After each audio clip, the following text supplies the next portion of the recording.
I'm already wearing my grad outfit. Knee-length, a bright pink tulle paired with a plain white tank.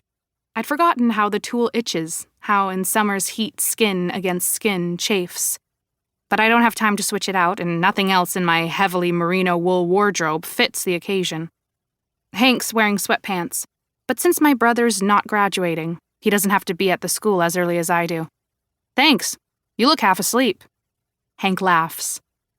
There's a fiddle, a few strings broken, on our kitchen table.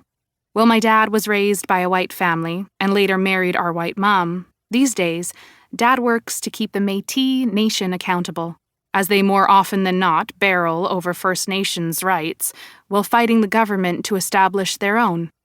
And because my dad spent some time in prison when he was younger, years before he met our mom, my dad acts as a mentor for Indigenous peoples newly released from provincial and federal institutions when he isn't working on recording and arranging the old songs. But let's be honest, the old songs, this fiddle, that's where his heart lives. This instrument, and the 7 or 8 others just like it that he has, they mostly live in this kitchen, or they do now. You ready? Hank asks as he spreads homemade Saskatoon berry jam on health food bread without toasting it. I look at my very bright hiking pack. I'm pretty certain I'm leaving something important behind. I'm not trying to start that up again. The fight. But I can't say it either. Hank only nods, eats his breakfast. My dad wasn't around for a lot of my childhood. Hank's dad, who's white, hasn't ever been around. And while Hank grew up with his grandparents for the first 8 years of his life, he moved in with us after they passed. Years later, our mom and my dad got remarried. I know, right? That hardly ever happens.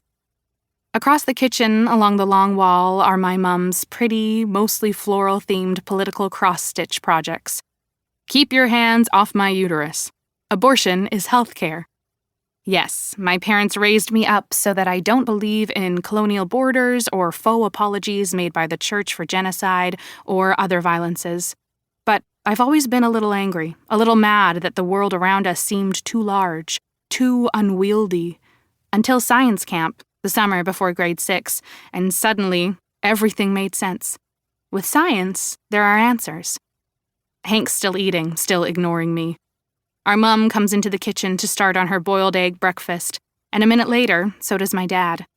Even if Hank was going to tell me something important, he can't now. He spends the rest of breakfast typing on his phone, though after his accident, the doctors highly recommended he avoid too much screen time. It's not that our parents mean to do it, or maybe they do, but Mom and Dad seem to shut things down. When they're around, I never ask Hank how he's doing, because they'll only redirect the conversation to something else. Mom's latest win in reshaping policy, or my dad's epiphany over the arrangement he's been working on. It's so frequent, it's like it's planned. But they wouldn't do that to me, right? Graduation looks nothing like how I imagined walking onto a stage to receive my high school diploma would. Unlike in middle school, there's no stage, no valedictorian, and the only person to make an unsettlingly awkward speech is the principal. We're all stuffed into the gym, standing on the 2 shiny floors, in our outdoor shoes, which on any other day is a crime, our families in the bleachers as we suffer the heat. The doors leading to the north field are propped open. It doesn't help any. Trailer Lambert, my brother's best friend and the person I currently dislike most in the universe, holds my left arm. But since he's also my best friend, this is complicated, like explaining the atom, something that nobody can see but that affects everything. Trey's brown hair is braided, tied with a strip of leather. He's wearing the nice pants I helped him pick out for a funeral 2 years ago, a brand spankin' new white button-down, and his Métis sash.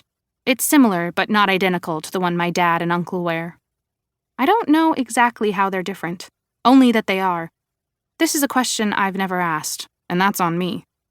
From the front end of the procession, Sean E. throws his voice, "Yeah, graduation!" He's probably been waiting to do that for 4 long years. Most snicker, but not me, or Trey. The principal shushes the room. In the stands, my brother and cousin Lou hold up their pink glitter glue Go Molly sign, and